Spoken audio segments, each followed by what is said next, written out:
அடிப்படை யோக கோட்பாடுகளையும் வாசி நாபி தியானம் காயசித்தி குருவருள் விளக்கிய அகத்தியர் 11வது பாடலில் இந்த ஞானத்தை பெறுவதற்கு தடையாக இருக்கும் ஐம்புலன்கள் மற்றும் அவற்றின் தன்மைகளைப் பற்றி பேசத் தொடங்குகிறார்.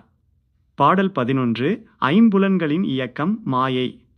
பாடல் பதந்தானே பாடி நின்றேன் பாரிலுள்ளே பற்பலவாம் நூல்களெல்லாம் வீணேதானே மதந்தானே கொண்டவர்கள் மாயை தன்னில் மயங்கியே வாடுகின்றார் மதியிலாரே விதந்தானே. ஐம்புலனும் வீதி தன்னில் விளையாடிக் கர்மவினை மிகவும் உண்டாம் இதந்தானே என்னுளத்தில் நின்ற வஸ்து ஏதென்று அறிவார்க்கு இன்பமுண்டே. விளக்கம்: இந்த பாடலில் மனிதன் ஏன் இன்னும் ஞானத்தை அடையாமல் தடுமாறுகிறான் என்பதற்கான காரணத்தை அகத்தியர் விளக்குகிறார். 1. புத்தக அறிவு வீண். உலகிலுள்ள பற்பல சாஸ்திரங்களை வெறும் புத்தக அறிவுக்காக படிப்பது வீண் என்கிறார். அனுபவமற்ற கல்வி ஞானத்தை அளிக்காது. 2. மத மற்றும் மாயை மயக்கம். ஒரு குறிப்பிட்ட கொள்கை அல்லது மதவாதத்தில் சிக்கி அதன் மூலம் உலக மாயையில் மயங்கி கிடப்பவர்கள் உண்மையான ஞானத்தை அறிய மாட்டார்கள். 3. ஐம்புலன்களின் விளையாட்டு. ஐம்புலனும் வீதி தன்னில் விளையாடி ஐம்புலன்கள் மெய் வாய் கண் மூக்கு செவி புற உலக விஷயங்களிலேயே எப்போதும் அலைபாய்ந்து கொண்டிருக்கின்றன.